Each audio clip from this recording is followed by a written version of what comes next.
नमस्ते बच्चों। कल हमने क्या पढ़ा था? किसके बारे में पढ़ा था? यह सबसे कठिन समय नहीं। किसके बारे में था? समय के बारे में, कि कठिन नहीं है ये हमारा समय, है ना। तो ये किसने लिखा था? जया जादवानी जी ने लिखा था। इनका जन्म कब हुआ था? 1/5/1959 में। और इन्हें कई साहित्य पुरस्कार भी मिले थे। छत्तीसगढ़ का साहित्य अकादमी पुरस्कार मिला। और ये एक आशावादी कवि भी हैं। इन्होंने इस कविता में हमें आशावादी बनाने की, सकारात्मक विचारों को हमारे अंदर डेवलप करने की कोशिश की है इस कविता में। तो क्या बताती हैं वो, कि जब तक हमारे अंदर आत्मविश्वास रहेगा, हिम्मत रहेगी और हम कोशिश करते रहेंगे, तब तक हमारा ये समय कठिन का नहीं हो सकता। कठिन हो सकता है पर सबसे कठिन नहीं हो सकता कि हम कुछ ना कर सकें, ऐसा नहीं हो सकता। तो कहते हैं कि हम अगर जब भी निराश होते हैं, जब हमें ऐसा लगता है कि ये हमारे बहुत मुश्किल हो गई है, इतना कठिन समय आ गया, जब हमें ऐसा लगता है, हम उस समय जब अपने चारों तरफ देखें तो हमें ऐसा लगेगा कि सब कुछ तो मामूली चल रहा है, सब अपने अपने काम में मस्त हैं, कोई हमारे लिए नहीं रुका हुआ है, सब अपना काम करते ही जा रहे हैं। जब सब काम अपने आप नॉर्मली ढंग से हो रहा है, तो सबसे कठिन कैसे हो गया हमारा समय? हमारा समय भी कठिन नहीं है, जिससे कि हमारे अंदर आत्मविश्वास कम हो रहा है, तभी हमें ऐसा लगेगा कि समय बहुत कठिन है। पर इसलिए वो क्या कह रही हैं कि हमें अपने अंदर के आत्मविश्वास को छोड़ना नहीं है। हमारे अंदर हमें अपने हिम्मत भरनी है, अपने हुनर को दिखाना है कि ये सबसे कठिन समय नहीं है, हमें अपना काम करते ही जाना है। ये सकारात्मक विचार जब तक हमारे अंदर रहेंगे, तब तक ये कठिन समय नहीं हो सकता। यही बात उन्होंने कविता में बताई है कि जो हम चारों तरफ देख रहे हैं कि चिड़िया अपना घर बना रही है। क्या कर रही है चिड़िया? क्या लेकर जा रही है? तिनका लेकर जा रही है। क्यों लेकर जा रही है? अपना घोंसला बनाने के लिए। कितनी बार घर टूट गया होगा, फिर भी वो कोशिश कर रही है। तो उनसे यही बता रही है कि वो अपना काम करती जा रही है, तो उसका कठिन समय अभी नहीं आया है। ऐसे ही उन्होंने बताया है कि एक पत्ती गिर रही है और उसको पकड़ने के लिए कुछ हाथ आए हुए हैं। तो यहाँ पत्ती गिरना और थामना मतलब पकड़ना, क्या बताया है इसके बारे में, कि जब भी किसी को कष्ट आता है तो हमारे रिश्तेदार, अपने घर वाले या रिश्तेदार, मित्र, कोई ना कोई सहायता करने के लिए हमारे लिए तैयार रहता है। कई बार तो ऐसा होता है कि हमारे मित्र और रिश्तेदार नहीं भी हों साथ में, तो कोई अनजान व्यक्ति ही हमारी सहायता कर देता है। तो इस तरह उन्होंने ये बताया कि सहायता करने के लिए कहीं कभी न कभी हमेशा कोई ना कोई रेडी रहता है हमारे लिए। हमें समझने की, बस इतना समझ पाना है कि कौन हमारी सहायता कर सकता है। हमें जब भी कठिनाई महसूस हो तो हमें उसे सॉल्व करने की कोशिश करनी चाहिए। उस समय जब हम कोशिश करेंगे तभी उस समस्या को हल कर पाएंगे, और कौन हमारी सहायता कर सकता है ये हम जानने की कोशिश करके उनके द्वारा अपने इस प्रॉब्लम को सॉल्व कर सकते हैं। यही बात उन्होंने उसमें बताई। ऐसे ही उन्होंने कहा कि देखो कितने लोग हैं, आ रहे हैं जा रहे हैं, स्टेशन है, गाड़ी है, सब अपना काम कर रहे हैं। स्टेशन में गाड़ी टाइम से आ रही है, अपने टाइम से जा रही है, उसमें चढ़ने वाले आ रहे हैं, उतरने वाले उतर रहे हैं, सब अपना अपना काम करते जा रहे हैं। और उसमें भी यही बताया कि गाड़ी में चढ़ते हुए व्यक्ति यह सोच कर ही चलता है कि ये गाड़ी मुझे अपने गंतव्य तक, अपने गम्य स्थान तक, जहां हमने जाना है वहां तक पहुंचाएगी। ये सकारात्मक विचार ही लोगों को आगे बढ़ाता है, और वो वहां सोचते हैं कि जहां हम जा रहे हैं वहां पर भी हमारे लिए, हमारे इंतजार के, हमारे लिए कोई इंतजार कर रहा है, कोई प्रतीक्षा कर रहा है हमारी कि हम आएंगे। तो इस तरह से हर जगह कविता के हर पैरे में उन्होंने यही बताने की कोशिश की है कि हमारे अंदर आशावादी विचार होने चाहिए, सकारात्मक विचार होने चाहिए, आत्मविश्वास होना चाहिए। इनके अगर ये नहीं होंगे तो हमें सबसे कठिन समय आ जाएगा हमारा। पर जब तक ये हमारा आत्मविश्वास, हिम्मत, आत्मा हमारे अंदर रहेगा, तब तक हमारा कोई भी समय कठिन नहीं हो सकता। थोड़ा मुश्किलें हो सकती हैं, पर इतनी नहीं कि हम बिल्कुल ढीला हो जाएं और हम कुछ ना कर सकें। ऐसा सबसे कठिन समय कभी भी नहीं आएगा। कब तक नहीं आएगा? जब तक हम अपना आत्मविश्वास बनाए रखेंगे। अब नेक्स्ट पे देखो, अब आगे की कविता में हम पढ़ते हैं क्या कह रहे हैं। ये देखिए आगे की कविता में क्या कहा है। अभी भी कहता है कोई किसी को, जल्दी आ जाओ कि अब सूरज डूबने का वक्त हो गया। अभी कहा जाता है उस कथा का आखिरी हिस्सा, जो बूढ़ी नानी सुना रही सदियों से दुनिया के तमाम बच्चों को।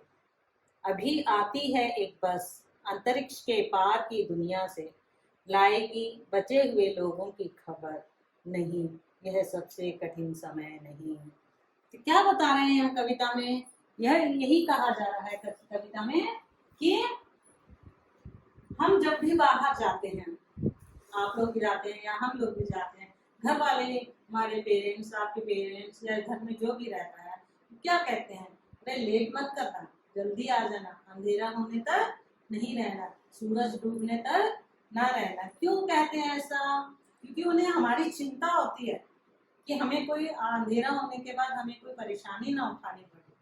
हम लोगों को भी यही कहा जाता है घर से बाहर जाए तो समय पर सूरज डूबने तक घर आ जाओ। ऐसे ही जब आप बाहर खेलने जाते हैं या कहीं जाते हैं तो आपको भी आपके माता पिता कहते होंगे कि समय से वापस आ जाना, टाइम से, अंधेरा होने से पहले आ जाना। क्यों कहते हैं? क्योंकि उन्हें आपकी चिंता है।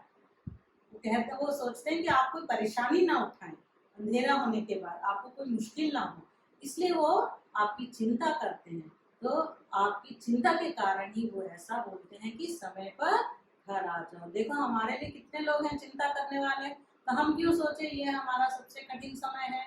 तो हम ऐसा नहीं सोच सकते ना। जब हमारे सहायता करने के लिए हमारे पेरेंट्स, मित्र और तो बाकी लोग हैं, रिश्तेदार हैं, ऐसा सोचने के लिए, तो हम क्यों सोचे कि सबसे कठिन समय है?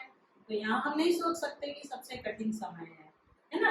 तो ऐसे ही बाद में उन्होंने कहा है कि अभी कहा जाता है उस कथा का आखिरी हिस्सा, जो बूढ़ी नानी सदियों से सुनाती आ रही है। हमारे बचपन में हमारी बूढ़ी नानी दादी सुनाया करती थी, बहुत सी करते परियों की कहानी, देवी देवताओं की कहानियां सुनाते थे। तो शायद आपकी दादी नानी भी सुनाती होंगी, या आजकल को आपके बहुत से फैसिलिटीज बढ़ गए हैं, टीवी है और फोन्स आ गए हैं, कई तरह के चैनल्स आ गए हैं, यूट्यूब आ गया है, और आप हैरी पॉटर जैसी कहानियां सुनते हैं ना, देखते हैं ना, आप लोगों को बहुत पसंद है। पर आज भी बूढ़ी नानियां दादियां जो होती हैं, अगर आप उनसे पूछो तो आज भी आपको कहानियां सुनाने के लिए तैयार होंगी। जब वो इतनी बूढ़ी होने के बाद भी कई तरह की कहानियां सुना सकती हैं, हमें प्रेम से देख सकती हैं, हमारे लिए वो कुछ समय दे सकते हैं, तो हम कैसे कह दें कि ये समय बड़ा कठिन है? नहीं कह सकते ना, सबसे बड़ा समय ये समय कठिन का है, नहीं। इसलिए हम नहीं कह सकते कि यह सबसे कठिन समय है। तो हम नहीं है, इसलिए हम यहाँ नहीं है, तो यहाँ का क्या हमने कहा कि पॉजिटिव है कि ये हमारा कठिन समय नहीं है।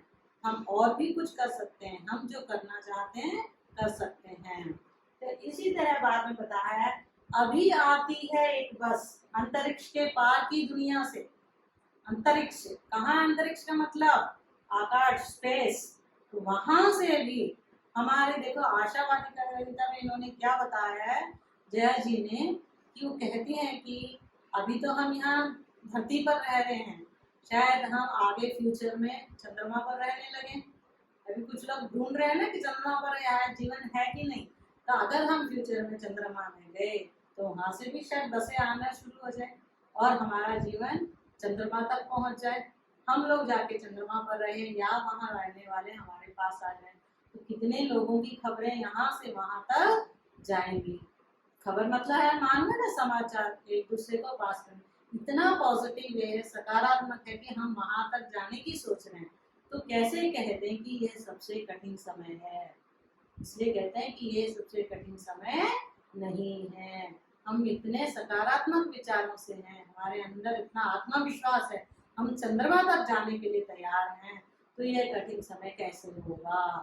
ये इसीलिए उन्होंने कहा है नहीं, यह कठिन समय नहीं है। आगे देखो, इसमें जया जी ने क्या कहा है, क्या कह रही है वो कि हमारे चारों तरफ कितना भी अविश्वास हो, कितना भी झूठ छल कपट कुछ भी हो, पर हमें हमारे अंदर आशावादी होना जरूरी है, आशा की एक किरण होनी जरूरी है।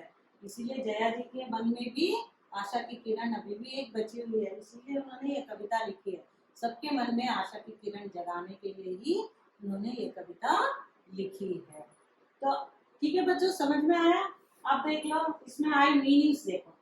कठिन क्या है? कठिन का मतलब मुश्किल। कठिन का मतलब मालूम है ना, मुश्किल। क्या है और क्या है? तिनका। क्या होता है तिनका? छोटी सी टुकड़ा, छोटा सा लकड़ी का टुकड़ा,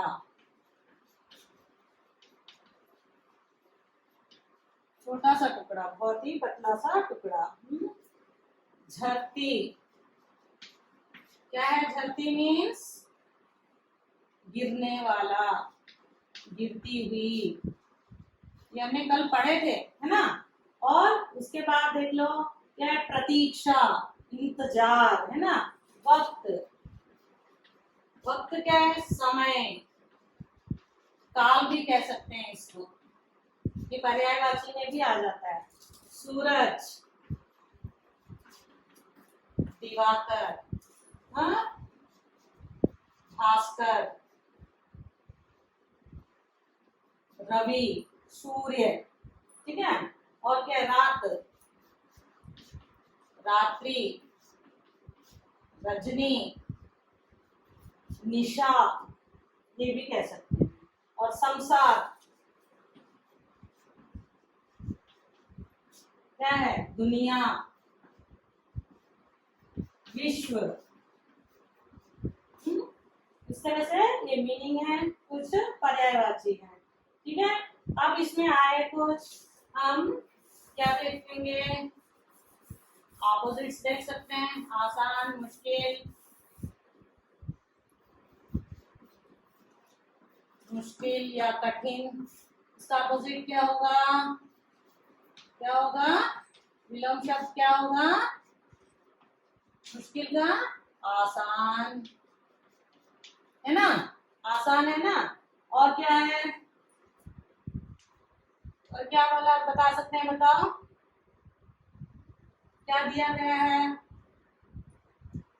कठिन को भी हम इसी में बोल, कठिन भी कोई वर्ड है। आती, इसके ही आसान आ गया। और आती अपोजिट क्या हुआ? जाती, जल्दी, देर, ठीक है। इस तरह से ऑपोजिट्स हो गए। और क्या है इसमें? कुछ वचन बदल भी आ गए हैं। तिनका, क्या है? तिनका। क्या बताया था तिनका का मीनिंग हमने? छोटा सा लकड़ी का टुकड़ा या बहुत ही पतला सा हवा में उड़ने जैसा तिनका। तो क्या है इसका प्लूरल वर्ड? तिनके। रेलगाड़ी, है ना, रेलगाड़ियां, ठीक है। और क्या है? और कौन से वर्ड आए हैं हमें?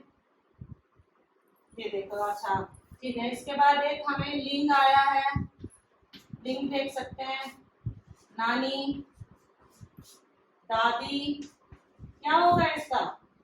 नानी का लिंग चेंज होकर क्या होगा? नाना। दादी का दादा, ना। तो लेखक हमारे कौन है? लेखिका कौन है यहाँ पे? लेखक। तो उनको लेडी हो तो क्या बोलते हैं? लेखिका। कवि, कवियत्री। तो इस तरह से लिंग भी हम ले सकते हैं। इसके बाद हमारा आता है कुछ ऐसे वर्ड्स हैं जो आपके कविता में बहुत आ रहा है, हर जगह में, हर पंक्ति के बाद, हर पैराग्राफ में अभी इसको यूज किया गया है। अभी भी,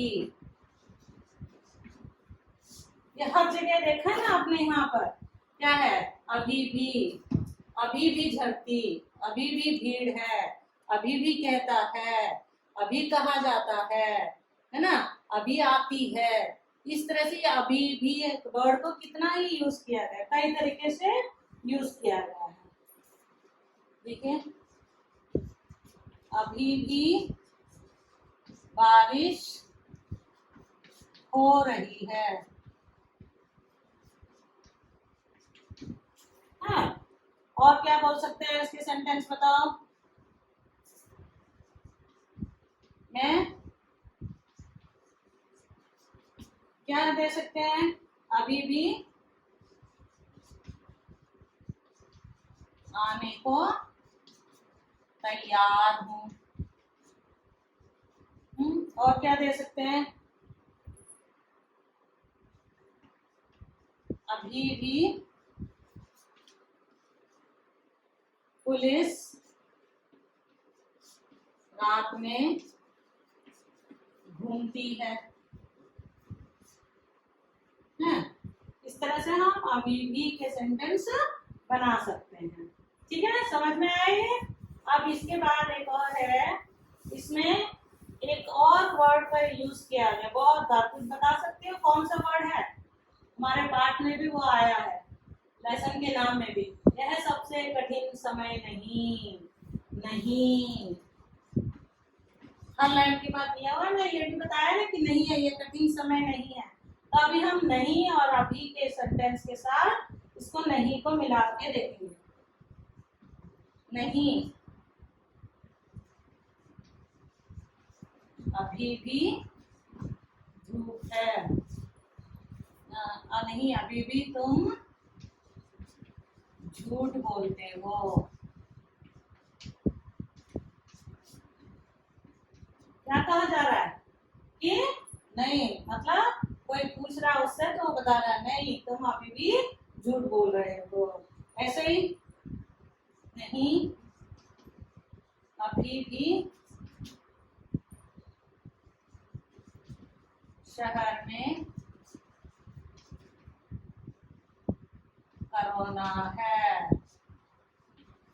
हाँ, और क्या है, और क्या कह सकते हैं, नहीं, अभी भी मैं तुम्हें हरा सकता हूँ,